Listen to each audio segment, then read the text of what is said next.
সময় আছে, আসুন আমরা তওবা করি, ইহদিনাস সিরাতাল মুস্তাকিমের পথে হওয়ার চেষ্টা করি। কারণ আমাদের দুনিয়াবী জিন্দেগিটা খুবই অল্প। হয়তো কারো 60 বছর 80 বছর বয়স, 80 বছর বয়সটা কিন্তু অল্প।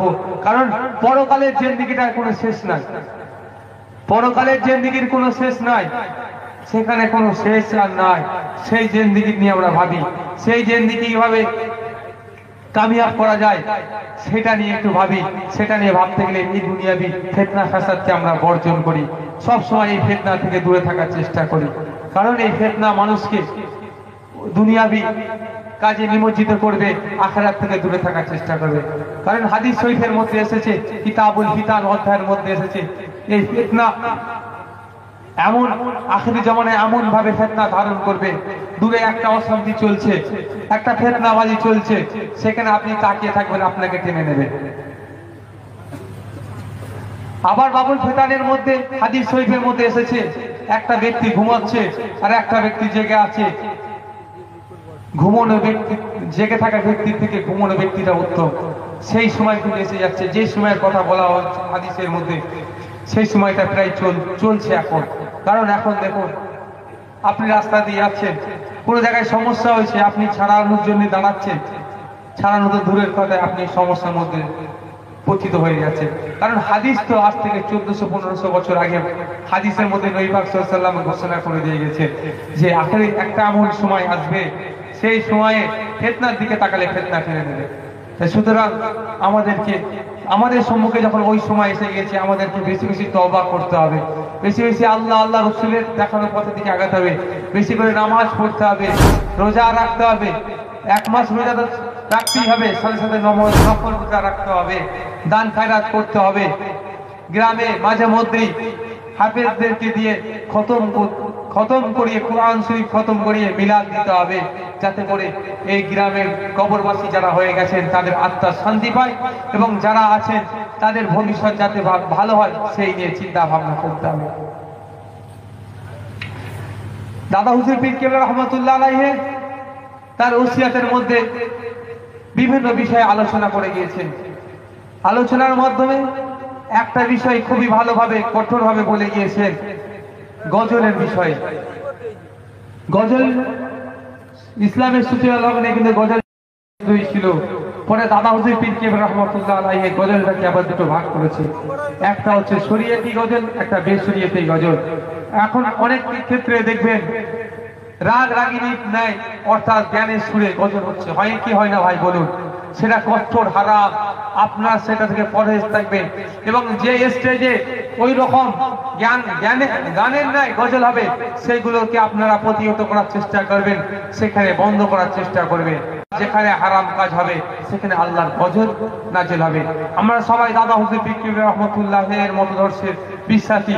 দাদা হুজুর পীর কেবলা রহমাতুল্লাহ আলাইহিকে মুজাদ্দিদ দাদা পীর বলে আমরা মানি। তাই তার দেখানো পথে আমাদের চলতে হবে, এবং তার দেখানো পথটাই হচ্ছে আহলে সুন্নাতুল জামাত, অর্থাৎ ইহদিনাস সিরাতাল মুস্তাকিমের পথ। তাই আমাদেরকে সেই গজল থেকে পরহেজ থাকতে হবে। আর আপনারা যারা আছেন, যে বিষয়ে বলেছি, আর একটা বিষয় বিশেষ করে আপনাদের বলছি, ইদানিং আমরা ফুরফুরা শরীফের জমিনে দেখছি আপনাদের মেয়ে, আপনাদের স্ত্রী, আপনাদের কন্যারা ফুরফুরা শরীফে খুব বেশি যাচ্ছে।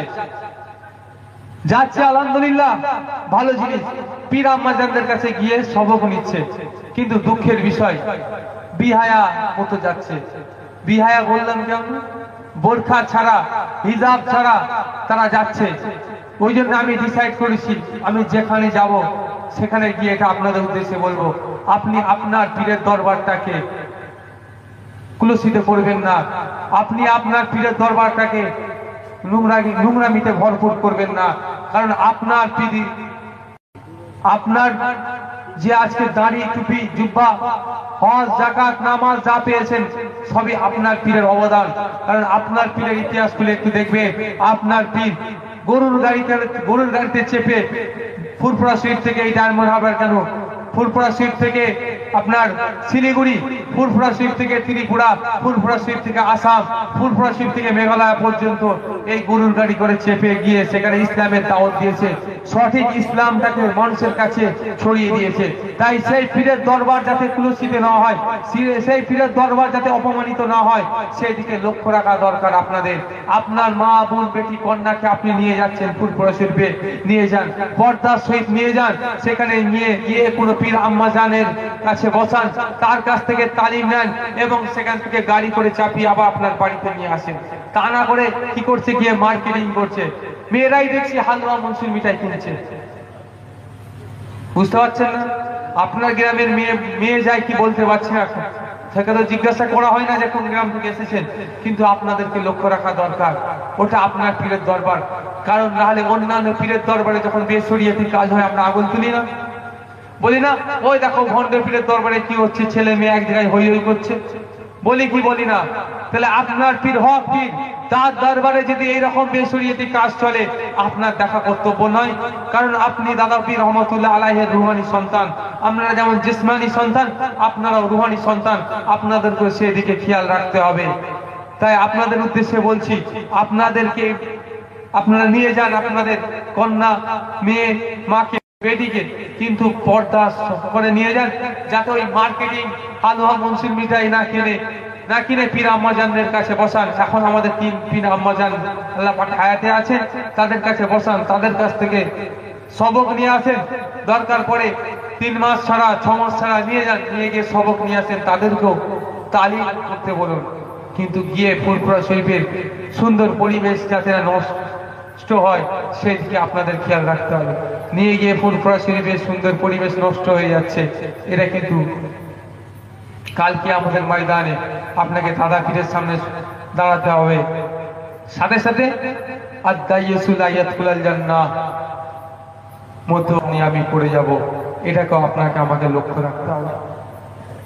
কারণ কিয়ামতের ময়দানটা ভয়াবহ ময়দান, বহুত কঠিন ময়দান, যেখানে কেউ কারো কাজে আসবে না, যেখানে তার শুধু আমল কাজে আসবে। হ্যাঁ, আল্লাহ পাক তার হাবিবকে বিশেষ ক্ষমতা দেবে, তিনি আমাদের চাইলে আমাদের আমল নামাতে নেকির পাল্লাটা ভারী করার দেওয়ার মতো তার কাছেও সে রসদ আছে। তবে হ্যাঁ, তিনি কেন দেবেন আমাদের আমল নামাতে নেকির পরিমাণ ভারী হোক, সে রসদটি দেবে তো একটাই কারণে, সুন্নতে রাসূলকে আমরা দুনিয়াতে যদি আমি ঠিক মতো পালন করতে পারি, সুন্নতে রাসূলকে দুনিয়াতে যদি আমি জীবিত রাখতে পারি, কাল কিয়ামতের ময়দানে আল্লাহ রাসূল সাল্লাল্লাহু আলাইহি ওয়াসাল্লাম আমাদেরকে তার দলের তার যে জান্নাতি লোক যাবে তার মধ্যে আমাদেরকে নিয়ে নেবে। আর আমরা যদি তার সুন্নতকে দুনিয়াতে জাবাহ করি, তার সুন্নতকে আমরা যদি ধ্বংস করার চেষ্টা করি, তো আমরা কাল কিয়ামতের ময়দানে নবী পাক সাল্লাল্লাহু আলাইহি ওয়াসাল্লামের শাফাআতে পাবো না।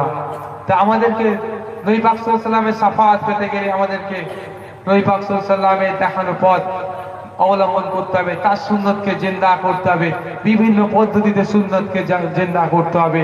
শুধু নামাজ নয়, সামাজিক কাজের মাধ্যমেও তার সুন্নতকে জিন্দা করতে হবে। তাই সুতরাং যারা মানুষজন আছেন, যারা উপস্থিত হয়েছেন, মাইকের আওয়াজ যারা পাচ্ছেন, তাদের উদ্দেশ্যে বলছি, আসুন